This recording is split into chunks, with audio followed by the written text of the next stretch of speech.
Have you ever gone into a conversation feeling calm and confident and somehow walked away feeling confused, like you were the problem, over-explaining yourself, or apologizing? That's not random. In fact, there are a few very normal reactions that actually reinforce emotional manipulation.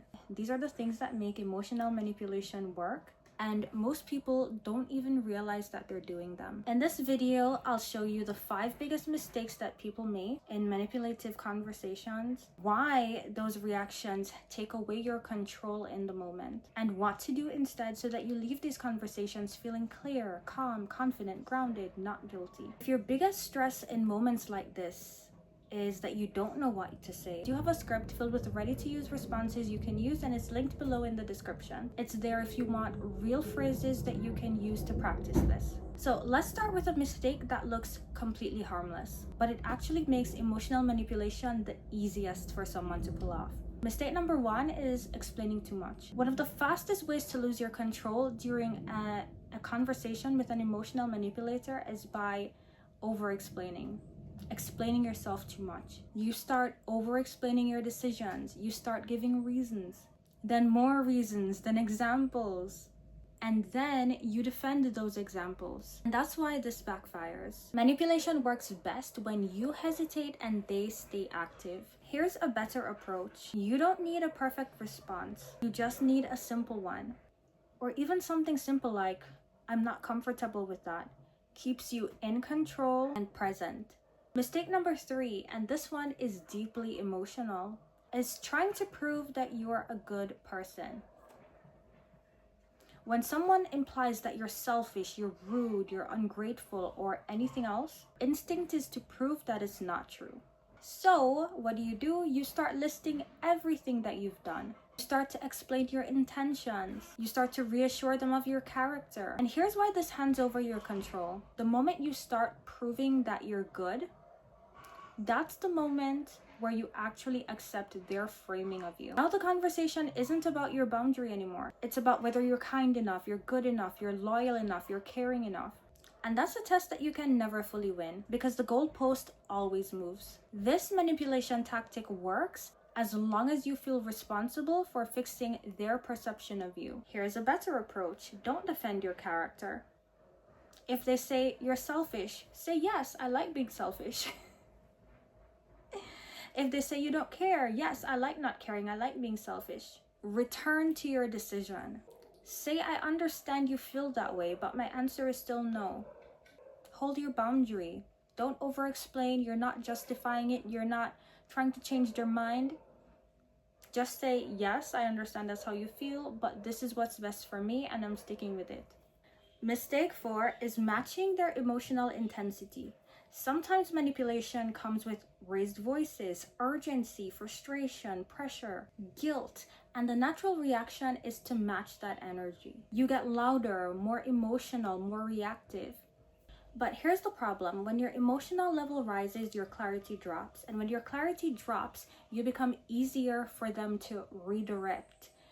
You're pressured more easily and you're more easily confused. Manipulation thrives in emotional chaos because when you're calm, it's more difficult to argue with your boundaries. Here's a better approach. Slow your tone, shorten your words, and lower your emotional output. Just be short, concise, and to the point. You're not speaking from a place of emotion. You're not speaking from guilt, fear, frustration, or anger. You're speaking in a neutral tone and you're just getting to the point. Like, "I understand how you feel, but this is what works for me." If they're shouting at you or if they're talking over you, say, "Hold on, I'm not finished." And then you keep talking. Calm, neutral. You're not arguing, you're not screaming. Calm isn't weakness. And when you stay calm, you have more control over the situation. Because then if you scream back at them, they don't have the ability to use that against you to say, "Oh, you're uncaring, you're such a crazy person, you're screaming at me, I'm talking to you." And they don't have all of that. But when you're calm, you're firm, you're direct, you're clear, you're concise. You're not ranting like, "Oh, I did this and you said this and you made me feel like this," and no. No, be clear and concise and to the point. This final mistake happens after the interaction, and it's overthinking after the conversation has ended. You replay everything, you question yourself. Was I too harsh? Should I have explained more? Did I hurt them? What if I handled it wrong? This mental spiral keeps you stuck. It keeps you stuck like you're in emotional purgatory, and this is what makes you question your decisions or your actions later. And then you'll be more likely to soften your boundary later. You won't hold so firmly to your boundary. And that's exactly how manipulation keeps working over time. Because even if you held your boundary outwardly, internally you're still questioning yourself, you're doubting yourself, you're wondering if you were too harsh, were you too mean, did I say the wrong thing, could I have said it more nicely? And that is what exactly will cause you to backpedal on holding your ground. If this part hits you, where your body stays tense for hours afterwards, or your mind won't switch off, you have racing thoughts, you keep thinking about the thing over and over and over again, you have sleepless nights like I used to have. I do have a free emotional reset guide linked in the description. It walks you through simple ways to calm your body, settle the overthinking, and to rebuild your confidence in tough conversations. So you don't have to carry that stress with you for the rest of the day or even the rest of the week. God knows I used to do that. I would be so mad for like days on end. I would have sleepless nights just because of one conversation. None of these reactions mean that you're weak. They usually mean that you want to be fair, you care about your relationship, and you're trying to handle things maturely. Manipulation doesn't work because you're naive or because you're... It doesn't work because you're naive.